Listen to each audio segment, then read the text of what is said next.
जय हिंद साथियों, welcome back to my YouTube channel. दोस्तों, आप सभी को पता है कि आपका जो फेज़ सेकंड की राउंड की काउंसलिंग है वो आपकी 14 अगस्त से स्टार्ट है। तो आई होप दोस्तों आप अपने कॉलेज की जो लिस्ट वगैरह है वो आप अपने बना चुके होंगे कि आपको एडमिशन कहाँ लेना है, किन किन कॉलेजेस में सीटें कितनी बची हैं, वैकेंट सीट कितनी रह गई है। तो सारी चीज़ों पर बात करेंगे दोस्तों। और जो इस अदर स्टेट के बच्चे हैं उनके क्या क्या डॉक्यूमेंट लगेंगे इस बार फोर्थ राउंड में, क्योंकि जो फोर्थ राउंड की काउंसलिंग होती है उसमें जो सेकंड फेज़ होता है उसमें अदर स्टेट के जो भी बच्चे रहते हैं उनको भी एलिजिबल कर लिया जाता है काउंसलिंग के लिए। तो कितनी सीटें क्या बची है, सारी चीज़ों पे बात करेंगे। किस स्टेट में कितनी सीटें हैं, तो चलिए दोस्तों वीडियो को स्टार्ट करते हैं। सबसे पहले दोस्तों हम देखेंगे जो शेड्यूल है आपका, उस पर बात कर लेते हैं। साथ ही यहाँ पे आप देख सकते हैं जो सेकंड फेज़ की काउंसलिंग आपकी स्टार्ट होगी वो आपकी फोर्थ एंड फिफ्थ राउंड के लिए सेकंड फेज़ की काउंसलिंग स्टार्ट होगी। और ये पे qualified candidate of Uttar Pradesh and other state जिनके स्कोर कार्ड पे लिखा होगा कि you are eligible for counselling, वही बच्चे इसमें काउंसलिंग में भाग ले पाएंगे। अन्यथा जो भी जिनके बच्चों पे लिखा हुआ you are not eligible for counselling, वो बच्चे इन्वॉल्व नहीं हो पाएंगे। ठीक है दोस्तों, ये जानकारी पहले आपके लिए। दूसरी चीज़ ये दोस्तों, आप देखिए फोर्थ राउंड की जो काउंसलिंग है ये choice filling and qualified candidate of UP and other state unlimited choice में भी फील्ड, मतलब इसमें भी आपका कोई बाउंडेशन नहीं रहेगा। आप जितना मर्जी हो सके उतना आप कॉलेज चूज़ करिए, अपने अकॉर्डिंग भरिए, अपने ट्रेड के अनुसार भरिए जितना हो सके। ठीक, 14 से लेके आपको 16 अगस्त के बीच में आपको चॉइस फिलिंग करनी है।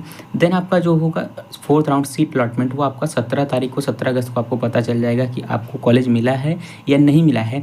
अब उसके बाद फिर क्या होगा, मान लीजिए दोस्तों अब फोर्थ राउंड में जो बच्चे हैं अगर अब आपको कॉलेज मिल गया तो आपको क्या करना होगा, आपको जो 3240 रुपये फीस होती है वो आपको पेड करना होगा। देन उसके बाद आपको जाना होगा निजी डॉक्यूमेंट वेरिफिकेशन सेंटर पे जो आपने चूज़ किया होगा अपने ज़िले के अनुसार, वहाँ पे आपको जाना होगा। डॉक्यूमेंट वेरिफिकेशन के बाद आपको क्या करना पड़ेगा, जो 7000 समथिंग फीस बची रहती है फोर्थ राउंड में, फीस बैलेंस डिपॉजिट करनी होती है, चाहे गवर्नमेंट हो चाहे एडेड हो। अब इसमें देखिए दोस्तों आपको प्राइवेट इंस्टीट्यूट भी इन्वॉल्व हो जाएंगे।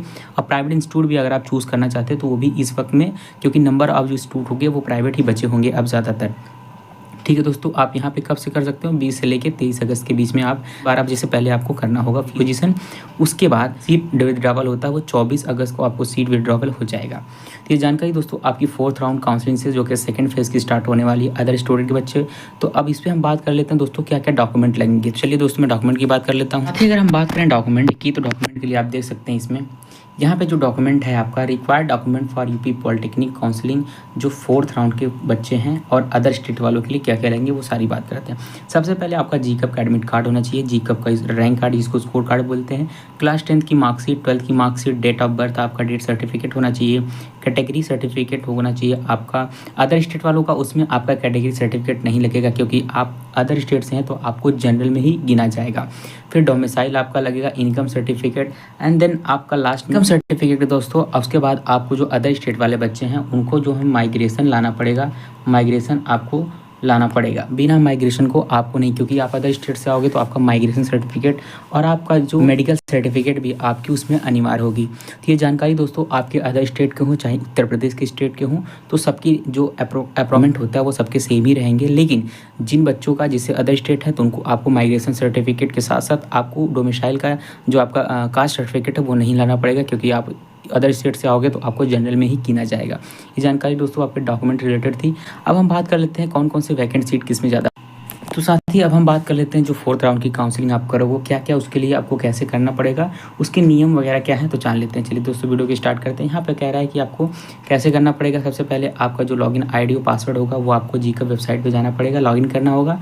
आपका जो लॉगिन आईडी और पासवर्ड हो गया आपने वो आपको भरना होगा। उसके बाद आपको लॉगिन पे क्लिक करना पड़ेगा। देन अगर मान लीजिए आप भूल गए तो आप फॉरगेट पासवर्ड और रीसेट कर सकते हैं। फिर दूसरी प्रोसेस है काउंसलिंग के समस्त चरण ऑनलाइन ही होंगे। काउंसलिंग के समस्त चरणों की प्रक्रिया आधार के 2 भागों में विभक्त किया जाएगा।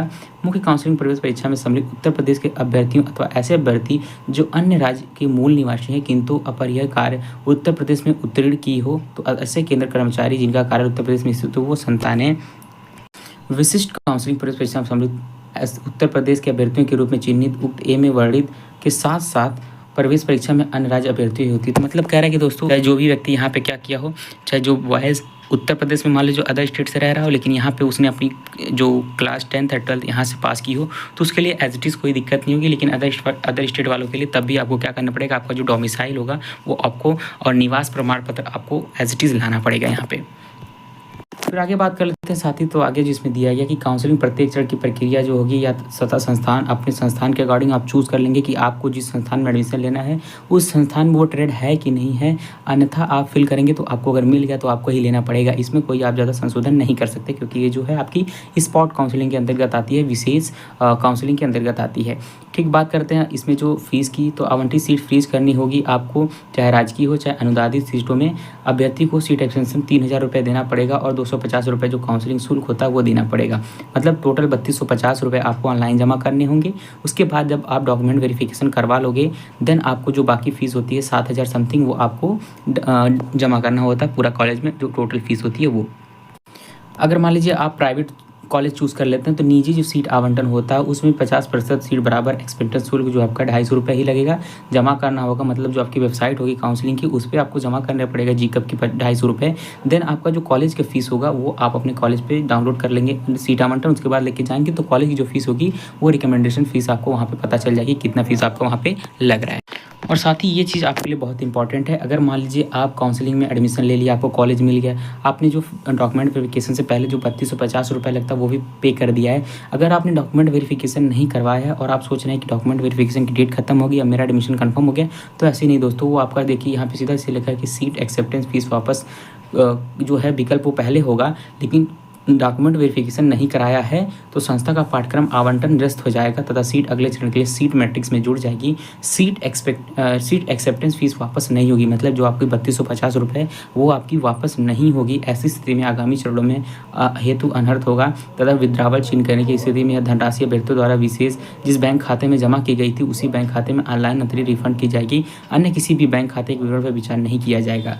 वापसी की पूर्ण जिम्मेदारी अभ्यर्थी की होगी। अभ्यर्थी काउंसलिंग के अगले चरणों के लिए अपात्र माना जाएगा और आप अगर आपको कॉलेज मिल गया आप नहीं लेते हो तो अगले चरण में आप नहीं जा पाओगे। मतलब आपको जो कॉलेज मिला है वही लेना है, तो बहुत ध्यान से आप कॉलेज चूज़ करिएगा।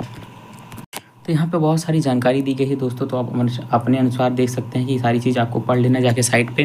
मैं कमेंट में पिन कर दूंगा इस चीज़ को, लेकिन दोस्तों आप जो इंपॉर्टेंट चीज़ को मैंने बता दी आपको, सावधानीपूर्वक अपनी काउंसलिंग करिएगा क्योंकि आपके पास अब दूसरा मौका नहीं मिलेगा। ये सब आपके नोटिफिकेशन है, आप नोटिफिकेशन पढ़ लीजिएगा और कोई भी क्वेरीज हो तो कमेंट बॉक्स में ज़रूर पूछिएगा, क्योंकि आप कमेंट बॉक्स में अगर पूछेंगे तो आपका रिप्लाई तुरंत मिल जाएगा। अगर आप चैनल पर साथ ही नए हैं तो चैनल को सब्सक्राइब कर लीजिएगा, बेल आइकन को भी प्रेस कर लीजिएगा ताकि कोई भी अपडेट सबसे पहले आपको मिल जाए। लेकिन जानकारी दोस्तों आपको ये भी बता दूं यहाँ पे कि अगर मान लीजिए आप किसी डायरेक्ट के थ्रू जाते हैं एडमिशन लेने के लिए तो वो सब धांधली आपके साथ हो जाएगी, आपके साथ धोखा हो जाएगा। आप जब भी कॉलेज चूज़ करें, चाहे गवर्नमेंट चाहे प्राइवेट, वो काउंसलिंग के थ्रू ही आप अपना कॉलेज ले, तभी आपको वो उपस्थित माना जाएगा, रजिस्टर्ड माना जाएगा, अन्यथा आपके साथ स्कैम हो सकता है एडमिशन के नाम पे। तो साथ ही ये वीडियो काफ़ी लंबी हो गई है, तो मैं अगले वीडियो में आपको डॉक्यूमेंट वेरिफिकेशन और कितने रैंक तक, स्कोर कार्ड तक किन बच्चों को कहाँ पे कॉलेज मिला है और वैकेंट सीट कितनी बची है, वो सब सारी जानकारी आपको अगले वीडियो में जस्ट अगले दिन आपको अपलोड कर दूंगा दोस्तों। तो अभी के लिए इतना ही, तो मिलते हैं दोस्तों अगले वीडियो में, तब तक के लिए जय हिंद, जय भारत।